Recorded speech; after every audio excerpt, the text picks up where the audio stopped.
So, not only did I get a new wing, but I also got a new harness. This is a Woody Valley XR7. This is a full meal deal race harness. Seat board, leg straps, buckle harness, stepped speed bar, big fairing for extra efficiency. Got a headrest, air conditioning, heat, power windows, power brakes, power steering. Everything that you could ask for in a race harness. I'm really excited to take this thing up and spend some hours in it. Oh, it's even got a bathroom.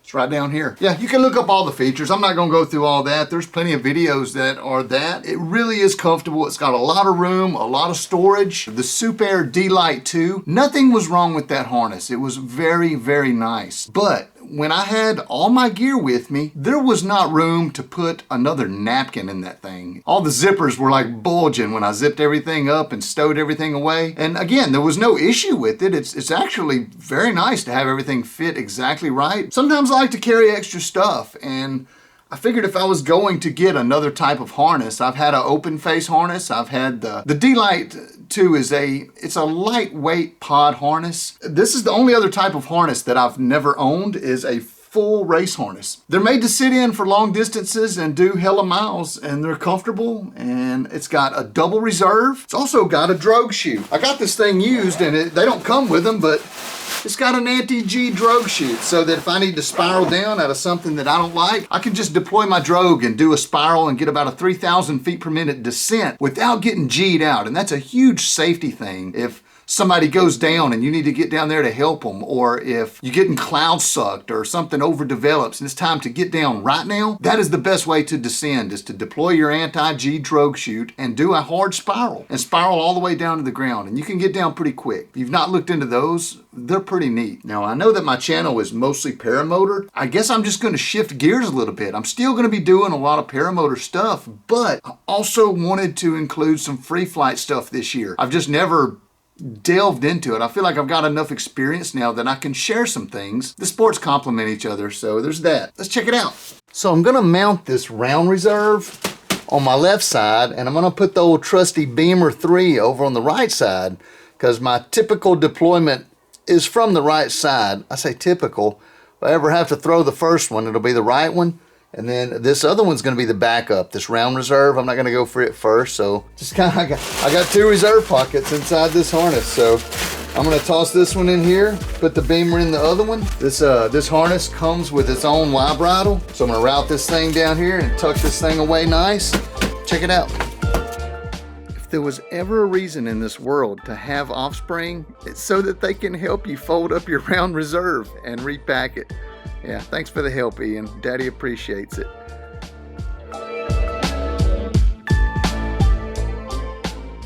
Now, I'm doing all this myself, but it's something I've studied on for several years. If you are not familiar with repacking a reserve or doing this sort of thing, I recommend you get some professional to do it or get your instructor to do it. This stuff could be serious. With that said, you really want this loop to be able to come out easy. It's something I always check when I do a repack, and if it does, you're good. Then I had to attach the proprietary deployment handle that is custom made for the harness onto this diaper. Now basically you can use any diaper, but you gotta have the custom handle to go to the harness. Sometimes they have proprietary pouches or diapers, as I call them, but I put mine on this and I made sure that everything fit good. Then it's just a matter of rerouting it into the harness. This connection here, let me tell you something about this connection. I just recently had a friend go down hard because he forgot to put this part together. Through his reserve, the reserve just flew away. It was not even connected. It caused some serious injury, scared a lot of people. Luckily, he came out with just a mild head injury and some bruising, but he went down hard with no reserve. Scary stuff. Pay attention if you're doing this yourself. Next comes stuffing it into the harness. Now each harness is, again, it's going to have a proprietary system most likely, unless you're using an external bag just to clip on. But this harness has a proprietary system. I looked up how to connect it, made sure it was connected right, and did a test deployment, and everything works great. I recommend you get professionals to do it, but I like to do them myself. After getting everything zipped up and tucked away nicely, I was satisfied that it was a proper repack.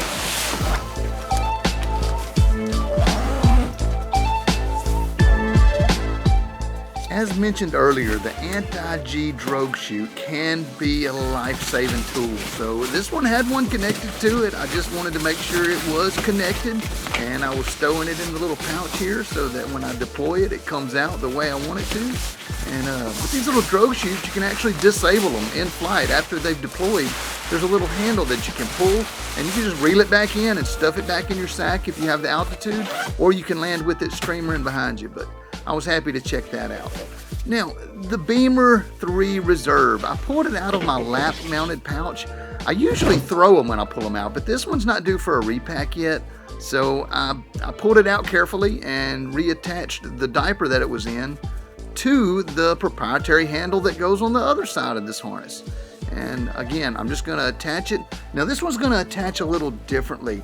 It has a left and right. It's a steerable connection, so you want to make sure that everything's in the right place and tightened up. You got to make sure these mullions are at the proper torque. I'm happy. Everything looks good. It's just a matter of routing it and stowing it just like we did on the round one, but this one goes around to the other side. And again, each harness is different, so follow your manufacturer's method of reserve attachment and everything should be good.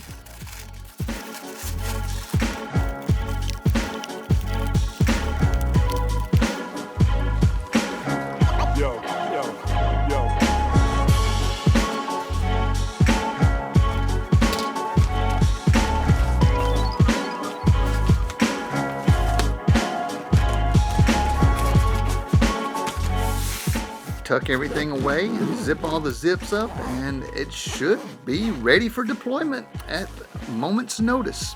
I'm happy. Just like with motors, you want to be able to do a proper hang check with your paragliding harness. It's just what you do. So let's clip in this thing. It's quite a bit more complicated than some of the simpler harnesses.